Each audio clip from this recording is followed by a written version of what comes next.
So hello everyone, जय श्री महाकाल। कैसे हैं आप सभी? आप सभी को संतान सप्तमी की हार्दिक शुभकामनाएं।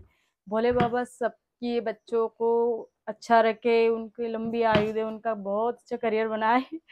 और क्या बोल सकती हूँ मैं आपके लिए, इतना ही बोल सकती हूँ। तो आज संतान सप्तमी है और मेरी सारी तैयारी पूजा की हो चुकी है। बस अब मुझे बनाने हैं भोले बाबा, क्योंकि पूरा मैंने तैयार तो कर दिया था। मैं लेट हो गई, मैं भोले बाबा बनाऊंगी, उसके बाद में पूजा करेंगे। तो चलो देखते हैं भोले बाबा मैं कैसे बनाती हूँ।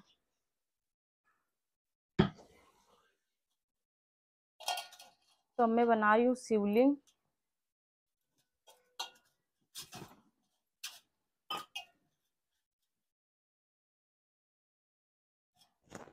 वैसे मैं पूजा तो अकेली ही करूंगी, बट मुझे ये सब कुछ बना के पूजा करने में अच्छा लगता है। पहले मैंने सोचा था कि मैं सुपारी के बना मान के रख लूंगी, बट मेरा मन नहीं माना। क्योंकि मन मानता नहीं है जब हम लोग कुछ, हमेशा मैं हर साल बनाती हूँ ना, इसलिए इस बार मेरा मन नहीं मान रहा था। तो मैंने सोचा क्यों ना आप बना ही लिया जाए।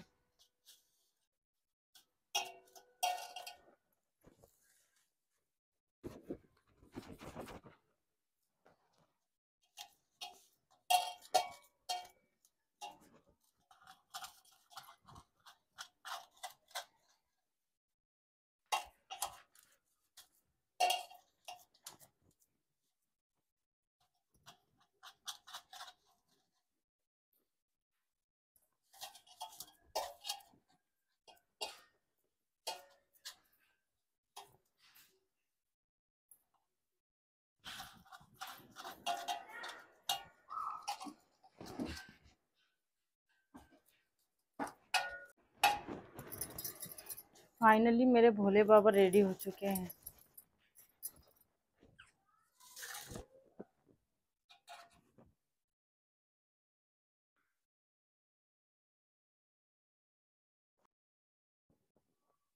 दुख हरता दुख करता वाता विघ्नाची। इसमें सबसे ज्यादा मेहनत विकास जी की है, क्योंकि वो मेरे लिए इतनी सारी मिट्टी लेके आए। क्योंकि उनको मिल ही नहीं रही थी, मैं 2 दिन से ढूंढ रही थी, और आज वो सुबह जब गए तो वो लेकर ही आए मेरे लिए। और पूजा पाठ का सारा सामान वही ला के देते हैं। सिर्फ मैं बता देती हूँ।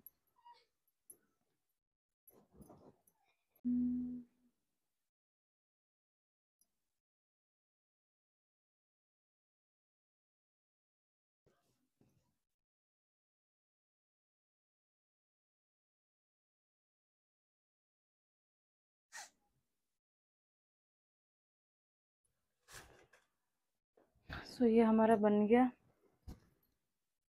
मैं भी हाथ धो के आती हूँ पहले, उसके बाद बाकी की बात करते हैं।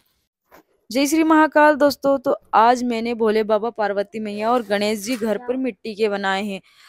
अब हम करते हैं संतान सप्तमी की पूजा स्टार्ट। अगर आप मिट्टी के भोले बाबा, पार्वती मैया या गणेश जी नहीं बना पाते हैं, तो आप सुपारी के भी पान के पत्ते के ऊपर रख के स्थापित कर सकते हैं, और भोले बाबा, पार्वती मैया और गणेश जी मानकर उनकी पूजा कर सकते हैं। तब भी आपकी पूजा इतनी ही लगेगी। हम बहुत जगह कहीं बाहर जाते हैं तो हम मैं भी पहले नहीं कर पाती थी, तो मैं ऐसे ही करती थी, सुपारी के ही बना के रख लेती थी। तो सबसे पहले मैं महादेव बाबा को जल से छिड़काव करके, उसके बाद में मैं उनको चंदन से उनका तिलक बनाती हूँ। अभी कैमरा बहुत हिल रहा, सॉरी यहाँ, क्योंकि मेरे पास अभी कैमरामैन बिल्कुल अवेलेबल नहीं था जब मैं पूजा कर रही थी। तो मैंने क्या करा, बच्चों को पकड़ लिया और उनसे मैंने वीडियो बनवाई। अब क्या कर सकते हैं यार, मेरे पास कोई कैमरामैन अवेलेबल नहीं है। मैं बहुत दिनों से कैमरामैन ढूंढ भी रही हूँ। जो लड़के वीडियो बनाते थे मेरे, वो अभी आजकल जॉब पे लग गए हैं, क्योंकि उनको लगता था कि मैं पेमेंट कम दे रही हूँ। एक्चुअली मैं जितना अर्न करती थी उतना ही उन लोगों को देती थी। इसलिए अभी मुझे कोई कैमरामैन चाहिए। अगर गर्ल होगी तो मुझे और अच्छा लगेगा। अगर आपकी नज़र में कोई हो या किसी को काम करना हो मेरे साथ, तो वो मेरे से जोड़ सकता है। तो यहाँ मैं पूरी पूजा की पुड़िया लेके आ गई थी संतान सप्तमी को। उसमें सारी चीज़ें अवेलेबल रहती है कि क्या क्या आपको पूजा में चढ़ाना है, क्या क्या नहीं चढ़ाना है। बहुत सारे लोग क्या करते हैं, घर पे हर चीज़ रखते हैं। वैसे तो मैं घर पे अलग डब्बी रखती हूँ, उसमें मेरा सारा सामान है। बट जो चीज़ें मेरे पास नहीं रहती है, पुड़िया जो हमारी पूजा की होती है उसमें सारी चीज़ें रहती है, सिंदूर वगैरह सब कुछ रहता है। तो यहाँ पर मैंने सभी भगवानों को, मतलब तीनों देवी देवताओं को, मेरे महाकाल बाबा, पार्वती मैया और गणेश जी को चंदन वगैरह सबसे तिलक करा है।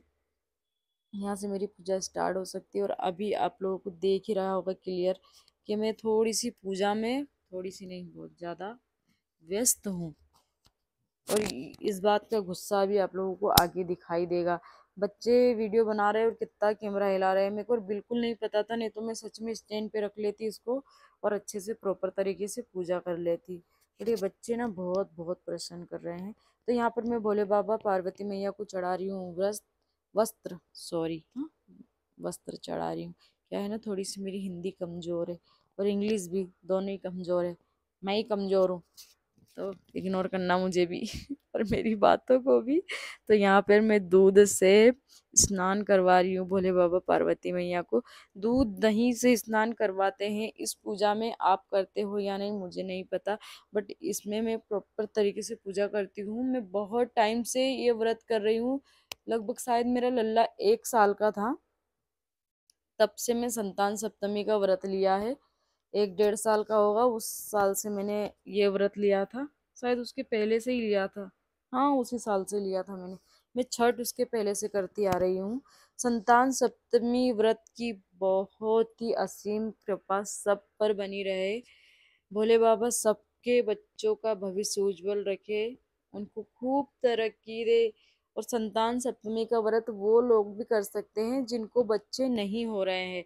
मैंने पिछले ब्लॉग में भी बताया था, ये दोनों व्रत होते हैं बच्चा पाने के लिए भी होते हैं। संतान सप्तमी आप बच्चे की प्राप्ति के लिए भी रख सकते हो, और अगर आपको बच्चे नहीं हो रहे हो और अगर आप हस्बैंड वाइफ दोनों रखते हो तो इसका आपको और भी फल अच्छा मिलता है।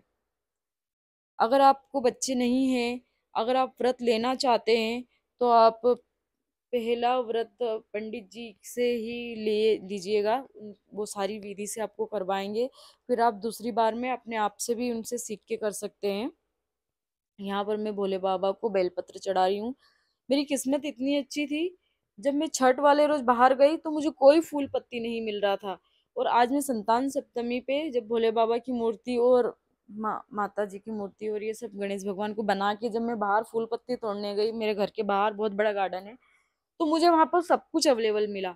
मुझे आम के पत्ते भी मिले, मुझे बेल पत्र भी मिले, मुझे फूल भी बहुत सारे मिले। और यहाँ मैं लल्ला को डाल रही हूँ, मतलब डांट रही हूँ, बहुत मस्ती कर रहा था और मुझे थोड़ी सी पूजा में डिस्टर्बिंग हो रहा था क्योंकि मेरा मन इधर ही उधर लगा हुआ था। तो मुझे सब कुछ मिला, मतलब कि मुझे मिल नहीं रहा था कुछ। छठ वाले रोज वहाँ हल का कुछ नहीं चलाते हैं तो वो नहीं मिला मुझे। और आज जब मैं संतान सप्तमी के व्रत के लिए जब ये सब कुछ बाहर गई तो मुझे ऐसा लगा कि भगवान जी ने मतलब हर चीज़ मुझे दिखाई है कि ये बेलपत्र ऐसी जगह मुझे मिला जहाँ पर बहुत बड़ी बड़ी घास थी, मतलब कि बहुत ज़्यादा बड़ी बड़ी, मेरी नीति छुप जाए इतनी घास थी, इतनी बड़ी बड़ी घास थी। मैं उधर जब बेलपत्र के लिए नहीं गई थी, मैं अकाड़ होता है ना जो अकाव, उसके फूल तोड़ने के लिए गई थी। अकाव के फूल भी आप भोले बाबा को चढ़ा सकते हो, बहुत अच्छे उनको पसंद होते हैं। मैं अकाव के फूल तोड़ने के लिए गई थी तो मुझे उधर पीछे दिखा कि इतना बड़ा बेलपत्र लगा हुआ था और उसमें इतने बड़े बड़े पत्ते थे। मतलब मुझे बिलीव नहीं हो रहा था कि आज मैं सच में, मुझे पूजा मेरी सफल हो रही है, मुझे हर चीज़ अवेलेबल मिल रही है जो मुझे नहीं मिल रही थी मार्केट में। संतान सप्तमी पे ये बहुत कम लोग व्रत करते हैं तो ये चीज़ें हमें नहीं मिल पाती है। अब बहुत सारे लोग बोलेंगे कि बाँस की ये नहीं चढ़ाते हैं, मतलब बाँस की अगरबत्ती नहीं लगाते हैं क्योंकि ये उस चीज़ के लिए यूज़ होती है। तो बता दूँ एक बात कि भोले बाबा खुद संसान में रहते हैं, उनके लिए आप लगा सकते हो। बहुत सारे लोग बोलते हैं नहीं लगाते हैं, वैसे मुझे भी पक्का पता नहीं है, अगर आपको पता हो अगरबत्ती बाँस की क्यों नहीं लगाते तो मुझे कमेंट सेक्शन में ज़रूर बताइएगा। नेक्स्ट टाइम से मैं धूप बत्ती ही यूज़ करूँगी। वैसे मैं धूप बत्ती भी यूज़ किया है, यहाँ पे आप देख सकते हैं मैंने धूप बत्ती भी लगाया है और अगरबत्ती दोनों लगाया है, क्योंकि अगरबत्ती का पैकेट वहीं रखा हुआ था तो मुझे हमेशा याद आ जाता है कि चलो अगरबत्ती भी लगा देते हैं। बाकी मैं पूजा कैसे कर रही हूँ, ये 7 पुआ जो मैंने अपने हाथ में उठाए हैं ये मैं भोले बाबा को चढ़ाऊँगी और 7 पुआ मैं खाऊँगी। कुछ लोग 7 पूड़ी की जगह गुलगुले भी बना लेते, जो मीठे गुलगुले होते हैं ना, भजिए बोलते हैं मीठे वाले, चरखे वाले भी होते हैं, मीठी गुलगुले भी बना लेते हैं साथ। पर हम लोग पुआ ही बनाते हैं। उसमें कथा में भी लिखा है कि आप 7 पुआ ही बना के भगवान को चढ़ाओ और 7 पुआ खुद भी खाओ। मेरा कैमरा बहुत ज़्यादा हिल रहा है यार, मेरे बच्चे क्या कर रहे हैं। आप लोगों को पूजा देखने में भी नहीं अच्छी लग रही होगी मेरी, बोल रही होंगी क्या दीदी आप भी इतना परेशान कर रहे हो हमें। तो कोई बात नहीं यार, थोड़ा कुछ चलता है, थोड़ा थोड़ा सा चलता है, थोड़ा थोड़ा सा गलती हो जाए तो माफ़ कर देना भोले बाबा आपकी नादान बच्ची को। कभी कभी गलतियाँ हो जाती है मेरे से भी, बट पूजा पाठ मैं बहुत अच्छे से करती हूँ। बाकी बहुत सारे लोगों के मेरे नेक्स्ट ब्लॉग में कमेंट्स थे कि आप पूजा पाठ करती तो हैं पर दिखाती बहुत है। तो यार ये मेरा काम है, ये मेरा एक तरफ से आप जो भी जॉब समझिए कि मैं जॉब कर रही हूँ, क्योंकि इससे मुझे पैसा भी मिलता है ब्लॉगिंग से। तो अगर मैं पूजा करके अगर ये सब कुछ दिखा रही हूँ, ये है चांदी का कड़ा। आप इसको दूध दही और सारी पूजा की सामग्री से इसकी पहले तो कटोरी में रख के पूजा करना, उसके बाद में दूध दही चढ़ा के इसको अच्छे से स्नान करवा के, मतलब इसको अच्छे से क्लीन करना, साफ़ करना, भोले बाबा जी का आचरण करवाना, गणेश जी का आचरण करवाना और माता पार्वती का आचरण करवाना, मतलब उनकी धोख दिलवाना कड़े पर, और अपने सीधे हाथ में पहनना। आपके बच्चे के लिए होता है ये। आप इसको 7 दिन भी पहन सकते हैं या तो पूरे साल भी पहन सकते हैं। वैसे मैं तो पूरे साल ही पहन के रखती हूँ, बट इस बार पिछली बार मैंने 7 दिन ही पहना था, क्योंकि क्या होता है ना, मैं चूड़ी वगैरह वेयर करती हूँ तो उसको बार बार निकालना पड़ता है। अगर आपने इसको एक बार पहन लिया तो आपको बार बार निकालना नहीं चाहिए।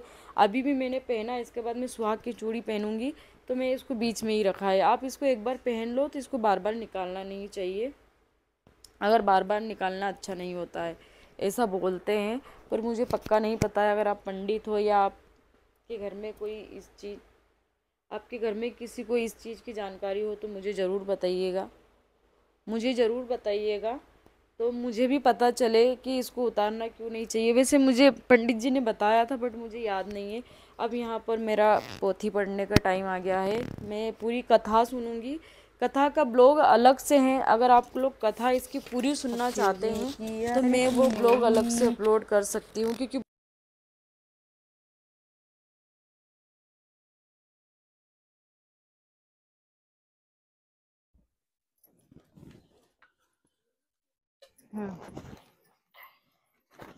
भगवान जी, ये थक गई बैठे बैठे, पैर कड़ गए मेरे।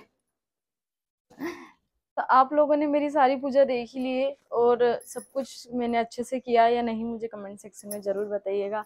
और भोले बाबा, पार्वती मैया और गणेश जी कैसे लगे आप लोगों को। मैं घर पे ही पूजा करती हूँ और ये मैं सब कुछ अपने हाथों से तैयार करती हूँ, जो भी रेडी होता है। अच्छा लगता है पूजा करना, मुझे बहुत पसंद है। मेरा मंदिर थोड़ा छोटा है फिर भी मैं अच्छे से पूजा करती हूँ, बाकी कोई प्रॉब्लम नहीं है मुझे तो। अभी कुछ दिनों बाद मेरा मंदिर थोड़ा सा चेंज हो जाएगा, आप लोगों को ज़रूर बताऊंगी मैं कुछ यूनिक सा करने वाली हूँ, घर में कुछ चीज़ें लाने वाली हूँ और अपनी माँ को भी लाने वाली हूँ। तो मेरी माँ आएगी ना जब, तो तब मैं आपको दिखाऊंगी। अभी आप लोगों के लिए सस्पेंस रहेगा कि मेरी माँ कब आएगी, बट जब मेरी माँ आएगी ना तो इस घर में 4 चांद लग जाएंगे, इस घर की रौनक बढ़ जाएगी। इस घर में एक अलग ही माहौल होगा जब मेरी माँ आएगी। तो मैं उनको जल्दी ही लाऊंगी और आप लोगों से भी मिलवाऊंगी, तो आप इंतज़ार करिए उनसे मिलने का। शायद आप लोगों का भी दिल खुश हो जाए उनके आने से। तो आपको इंतज़ार रहेगा ना उनके आने का, मुझे भी बहुत बेसब्री से इंतज़ार है और मैं जल्दी ही लाने वाली हूँ उनको और आप लोगों को दिखाऊंगी भी। ठीक है, तो ये वाला ब्लॉग मैं यहीं एंड करती हूँ। अगर आप लोगों को ये ब्लॉग अच्छा लगा हो तो मेरे चैनल को सब्सक्राइब कर लेना। अगर आप मुझे फेसबुक पे देख रहे हो तो ये मेरे चैनल को फॉलो कर लेना। और अगर आप लोगों को कुछ भी बुरा लगा हो तो आप मुझे कमेंट सेक्शन में पूछ सकते हैं, मेरी शादी के अलावा वो भी मैं बताऊंगी और अब मैं जल्दी ही बताऊंगी आप लोगों को। और ये जो प्रसाद है ये मुझे खाना है, ये 7 पुआ है। उसमें कथा में बताया गया था कि 7 पुआ भगवान जी को देते हैं, 7 पुआ खुद खाते हैं। अगर आप पंडित नहीं खा पाते हैं 7 पुआ, ये वो नहीं लेते हैं दान में, तो आप ये पुआ गाय को खिला सकते हो। मैं गाय को ही खिलाती हूँ, पंडित जी कहाँ खाएंगे यार, वो कहाँ लेते हैं आजकल। वो तो सिर्फ दक्षिणा ले लेते हैं, खत्म। प्रसादी नहीं लेते, वो भी प्रसादी गाय को ही डालते हैं। इससे अच्छा अपनी गाय को डाल दो। तो मैं ये गाय को डाल दूंगी और ये सतपुआ मैं खा लूंगी। बोलते हैं दीपक में फूल जैसे आकृति दिखती है तो आपकी पूजा सफल मानी जाती है। मेरे दोनों दीपक में दिख रही है, शायद हो सकता है मेरी पूजा सफल हो गई हो।